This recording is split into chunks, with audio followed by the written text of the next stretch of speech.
de Rollin, enfin avec Rollin, il faut s'attendre à tout. Et quand Rollin m'a téléphoné, j'avais fait un grand bouquin qui s'appelle Chez Crapule, qui était une maison d'édition auquel j'appartenais complètement, parce que j'étais co-éditeur. Dans cette affaire, j'étais associé, et il me téléphone et il me dit voilà, je viens de voir votre bouquin, là, ça m'intéresse.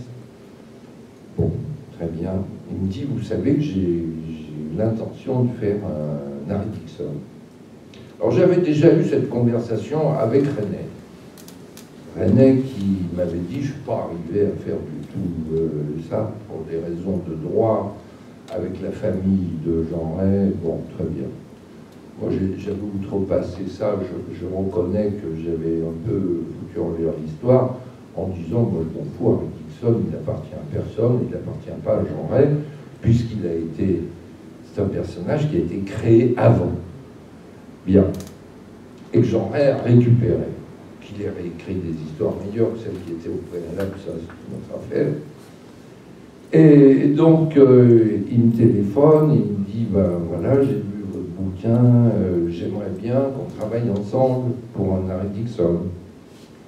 Alors bon, ça m'amuse, Jean Rollin, j'ai vu ses films, je me suis dit, merde, Harry Dickson avec du cul et tout, ça m'emballe pas, c'est pas Harry Dickson du tout. Et il me dit, non, mais je lui dis, mais comment vous voulez le faire, etc. Qui vous prenez comme acteur? Il me dit, bah vous. Je dis, ah, ben alors là, vous savez, je ne suis pas du tout acteur, moi. Je dis, ça fait rien, c'est pas grave. Bon, très bien, oui, ça m'amuse, évidemment, c'est toujours drôle de jouer un rôle, un mauvais rôle, parce que quand on n'est pas dirigé, c'est un mauvais rôle. Et quand on ne sait pas où on va et qu'on improvise un peu, c'est jamais bon. Après, j'ai joué dans d'autres films, pour tout dire, dans un moyen métrage qui s'appelle Nous, avec la petite Cécile de France, et puis bon. Et bon, ça c'était rigolo, mais là on était dirigé, sérieusement, on recommençait. Mais Jean Rollin, n'ayant pas beaucoup d'argent, c'était du genre, bon, ben alors, j'ai vu que vous aviez plein de costumes pour faire le bouquin, donc vous venez en costume, hein, oui, d'accord, c'est un peu ça, quoi. Oui, j'ai des costumes anglais, des machins, oui, bien sûr. Et voilà, et donc, pas dirigé du tout, et donc, bon, ben voilà, le résultat est là, c'est n'importe quoi, heureusement que c'est bricolé par Gérard Dole, quoi. Qui a dirigé tant bien que mal l'affaire, parce que Rollin, lui, regardait, comme il n'a pas de fric, il y a une prise. Alors, c'est pas en une prise qu'on se débrouille. Je n'ai pas dit qu'il faut faire 15 prises, mais il faut faire peut-être une première prise qui n'est pas bonne, une deuxième prise qui est excessive, une troisième prise qui est un moyen terme, etc. Au moins 3 ou 4 prises. Ça me paraît logique dans le fonctionnement. Mais c'était pas la logique. Il faut regarder ça au second degré, en fait. En fait, tel ce qu'on voit est amusant. Non, mais j'avoue que j'ai regardé les films, ça me fait marrer quand je vois Drouillet, etc., qui joue dans Un vampire nu, ou je sais pas quoi. Bon, c'est drôle, quoi, c'est drôle. Mais en même temps, quand vous lisez sa biographie, parce qu'il a quand même écrit une biographie, hein, épaisse, hein, il a quand même, sa mère était maquée avec Bataille, fameux auteur, Georges Bataille. Quand même, il a eu une éducation étonnante, quand même. C'est pas son père, Georges Bataille, mais il a eu quand même une éducation étonnante. C'est un garçon qui était très attaché au surréalisme, hein. Mais malgré tout, il n'avait pas les moyens. Il faisait des trucs avec aucun moyen. Donc évidemment, ça merdait. Ça merdait. Sans bons acteurs et sans direction d'acteurs, ben, on n'arrive pas à un grand résultat. Alors, je suis un peu critique, mais ça me fait marrer, c'est kitsch, quoi. C'est comme Ed Wood, quoi. C'est un peu le même personnage qu'Ed Wood. Ed Wood, c'est quand même le dernier film qu'a fait, qu'a fait Bela Lugosi. Il débute le film, bon, il est là avec sa cape, son machin, etc. À la fin, putain, il meurt pendant le film. Alors on essaye de trouver un mec qui ressemble et on ne trouve pas. Alors le mec, il passe tout le reste du film avec une cape qui lui monte jusque-là au chapeau, machin, etc.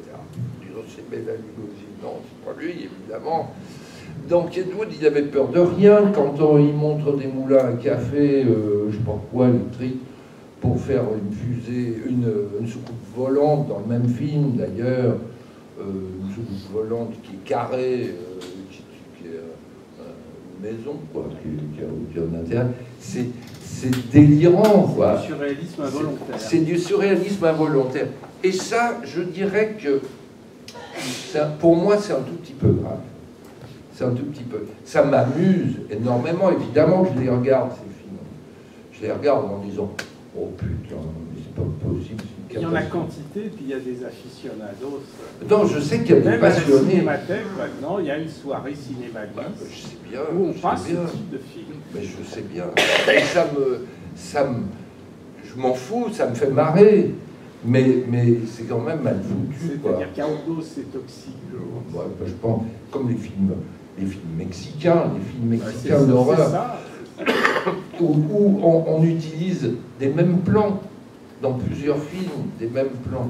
Bon, j'ai connu dans le domaine du porno des gars qui travaillaient, qui faisaient tourner 4 films la même journée en montant les choses de manière différente. C'est des gens que j'ai connus qui voulaient faire du cinéma, vraiment sérieusement, mais qui se sont dit, pour avoir les moyens de faire du bon cinéma, je vais faire du cul. Parce que c'est la mode. Et une fois que vous avez fait du cul, c'est fini, vous êtes marqué au fer rouge. On dit, ah bah oui, mais c'est lui qui a fait tel film de merde, là. Ça y est, c'est fini, on ne peut plus faire autre chose. Et il a essayé, je ne citerai pas son nom, mais il a essayé de faire des films, il a fait 2 films, ça n'aurait jamais marché, ils n'ont jamais été diffusés. Je sais pas, c'est le cas de Claude Mulot, par exemple. Oui, il y en a d'autres. La vie aussi a été. Oui, c'est ça. Donc voilà, hein, voilà, en gros, c'est rigolo. Corbert a fait du X et en même temps a fait aussi des films avec de Funès. Oui. Donc, non, mais tout est possible, hein, tout est possible. Enfin, j'aimais une attention un peu particulière sur ces films un peu kitsch, qui sont pas éblouissants, évidemment. Quand on regarde même l'image, la qualité de l'image, il y a des idées, mais il n'y a pas de résultat. Je l'ai dit, c'est aussi un peu l'inconvénient d'une certaine littérature populaire, où il y a des tas de belles idées, mais le style est quand même, je parle pour des romans des années 20, où le style est vraiment exécrable, c'est vraiment très mal écrit, c'est vraiment des poncifs qui sont enfilés les uns ou les autres, et puis il y a des idées, alors qu'elles sont folles et brillantes à l'intérieur de ça. Enfin, il y a la différence avec la littérature générale, où il y a aussi ce genre de livre, mais sans les idées. Non, mais c'est vrai, quand on regarde Félicien Champsor, Léon Blois, des tas d'auteurs comme ça, non, mais bien sûr, mais il ne faut pas s'arracher sur des bouquins où on s'emmerde. Non, mais Jean de la Hire, par exemple, c'est très dur à lire. Jean de la Hire, oui, c'est dur à lire, oui, c'est pas très bien fait, c'est vrai. Mais il y a des auteurs, il y a eu des auteurs formidables et bizarres, comme c'est pas possible. Même des contestataires, comme une espèce de facho, comme Anquetil, par exemple. Anquetil, c'est insupportable, mais dénonce tout. Enfin, c'est une espèce de Céline avant la lettre. mais avec une enveloppe littéraire 19e, partiellement 19e, quoi. Bon, il faut qu'on arrête parce qu'il y a un autre débat.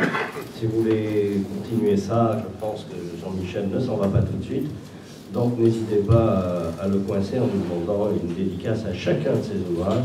Je pense que pour l'achat de 10 ouvrages, il vous fera un peu. Merci à tous. Allez, à tous.